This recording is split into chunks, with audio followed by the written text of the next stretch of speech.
नमस्कार मैत्रिणींनो. आता मी उडदाचे पापड बनवले होते, पण ते रेसिपी तुमच्यासोबत शेअर करायची मला झालीच नाही. ब्लाऊज भरपूर शिवायला होते आणि खूप टाईम लागतो लाँग व्हिडिओला म्हणजे अपलोड पण करायला. मला इथं 4Gचं नेटवर्क येते, त्यामुळं अपलोड पण फास्ट होत नाही आणि एडिटिंग करणं आणि मग पुन्हा व्हॉईस ओव्हर आणि मुलं मधूनच आवाज देतात, मम्मी मम्मी.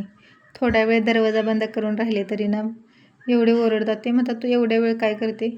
मग त्यांनी आवाज दिला का मध्येच व्हॉईस ओव्हर कट करावा लागतो, मग पुन्हा डिलीट करायला लागतो आहे. आता ज्या ताई बनवतात त्यांना खरंच माहिती आहे म्हणजे किती मेहनत असते.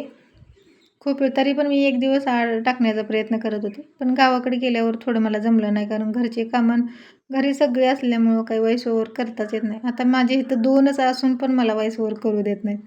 खूप परेशान करतात बघा. मग डायरेक्ट तुम्हाला मी तळूनच दाखवलेत अगोदर पापड. एवढे छान झाले होते ना. आणि मला जास्त तळलेलेच आवडतात, भाजून खाण्यापेक्षा तळलेले छान लागतं आणि घरी बनवलेले टेस्ट लागतात. आता विकतचे पण खाल्लेत आणि घरचे पण खाल्लेत, तर घरी स्वतः बनवलेलेच खरं छान लागतात. आता माझ्याकडे चिमटा नाही, तर तुम्ही चिमटा तुमच्याकडनं आहे का? कारण पलटी करूपर्यंत एक माझ्याकडनं थोडा जास्तच लाल झाला बघा. आता इथं मी 1 किलो उडदाची डाळ आणि पाव किलो मुगाची डाळ अशी दोन्हीचं प्रमाण घेतलं होतं आणि छान अशी 2-3 वेळा उन्हात वाळवून घेतली, मग दळून पण आणली.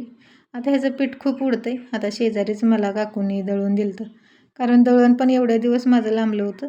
पुन्हा घरी आणल्यावर पण करायचे म्हणत खूप टाईम गेला. म्हटलं आता फायनली एकदाचं करून टाकावं, कारण कधीतरी मला एकटीलाच करायचे होते. त्यामुळं मग मी इथं लगेच पीठ मळायला घेतलं. अगोदर चाळून घेतलं. म्हटलं आता एवढं बारीक असलं तरी पण त्यामध्ये काहीतरी कण वगैरे राहतेच. मग थोडंसं मग लावायला बाजूला काढून ठेवलं, जेवढं हवं आहे तितकंच. आता जास्तच थोडंसं ठेवलं होतं, कारण कमी पडलं तर पुन्हा कुठून आणायचं पीठ म्हणून. थोडंसं पीठ उरलं तरी चालेल म्हणून थोडंसं जास्त. आणि मसाल्याची मी पुडी आणली होती रामबंधूची. आता ते मी पूर्ण चाळून घेतले अगोदर, आणि ते मोठे मोठे राहतात ते मी म्हणजे व्हिडिओ पाहिला होता. मिक्सरला फिरवलं तरी चालतं आहे आणि नाही फिरवलं तरी पण चालतं आहे, पण ते मला पण जास्त मोठं वाटल्यामुळं मी पण म्हटलं चला आपण म्हणजे हे थोडंसं मिक्सरलाच फिरवून घेतलेलं बरं. मग थोडंसं मिक्सरला तरीही मोठं जाडसर राहतं आहे. मिक्सरला फिरवल्यावर सगळ्यामध्ये मिक्स होतो मसाला, म्हणून मग मी मिक्सरला छान असं बारीक करून घेतलं आणि मग पूर्ण मिक्स करून मळून ठेवलं होतं. आता दुपारच्या टायमिंगलाच मळून ठेवलं होतं. मग संध्याकाळी 4 वाजता म्हणजे 11च्या दरम्यान मी मळून ठेवलं आणि म्हटलं 4-5 वाजता बनवूया. थोडेसे बनवणार होते अगोदरच्या दिवशी आणि पुन्हा फ्रीजमध्ये ठेवून देणार होते. आता एकटीला मला एवढे काही लाटणं होत नाही, अनुला काही लाटता येत नाहीत. आता शेजारी पण जास्त कोणी नसल्यामुळं आणि आमचे कधी पण येतात, त्यामुळं कुणाला बोलवलं नाही. थोडं येतात बायका माझ्या मदतीला, पण आमच्या घरी असल्यामुळं मग नाही. छान असं घट्टसर मळून ठेवलं होतं बघा. एवढं घट्ट झालं होतं ना. आता ते चेचायचं आणि एवढं मेहनत घ्यायची. आता जे कोणी उडदाचे पापड करते त्यांना तर माहिती आहे किती मेहनत घ्यायला लागते.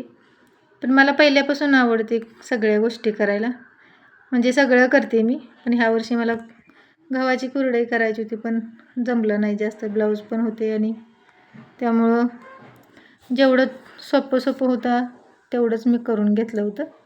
मी इथं छान असं घट्टसर मळून घेतलं बघा. तर तुम्ही कसं घेताय मला कमेंटमध्ये नक्की सांगा. आता मी तर 5-6 वर्ष झालं बनवले नव्हते, विकतचेच खात होते, कारण मुलं लहान असले का खूप त्रास देतात. मग आपल्याला ही चिडचिड करून घेण्यापेक्षा मग ते विकतचे थोडेफार आणून खाल्लेले बरे. पण ह्या वर्षी आणू म्हटली नाही, घरीच करायची.